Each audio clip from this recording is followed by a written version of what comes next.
జమిలీ ఎన్నికల నిమిత్తము యూనియన్ కేబినెట్ ఆమోదం వ్యక్తం చేయడం శుభపరిణామం. నేను హృదయపూర్వకంగా మోదీ గారికి ప్రత్యేకమైనటువంటి ధన్యవాదాలు, శుభాకాంక్షలు. ఇది జమిలీ ఎన్నికలు అనేది స్వాతంత్రం వచ్చిన తర్వాత 1952 నుంచి 67 వరకు నిర్విరామంగా ఈ జమిలీ ఎన్నికలు జరిగినప్పటికీ పార్లమెంటు, అసెంబ్లీ, స్థానిక సంస్థలు ఆనాడు ఇందిరాగాంధీ గారు రాజకీయ అవసరాల కోసం ముందస్తుగా 1 సంవత్సరం ఎన్నికలు పోవడం వల్ల ఆ క్రమం తప్పిపోయింది.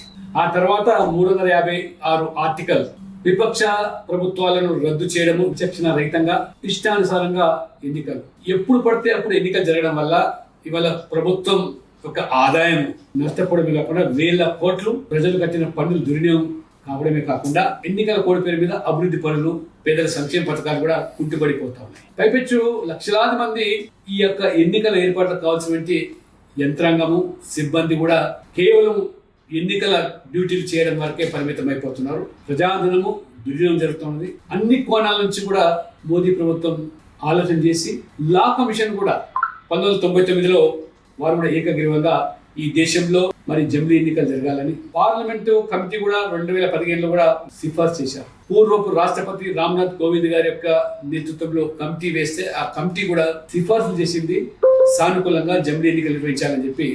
కాబట్టి వాళ్ళ కాంగ్రెస్ పార్టీ దాన్ని వ్యతిరేకించడం అంటే మరి వారు తీసుకున్న నిర్ణయాన్ని గతంలో వాళ్ళు అమలుపరిచిన దాన్నే ఇవాళ ఖర్గే గారు తప్పుపడుతున్నారా, ఎందుకు జంకుతున్నారు?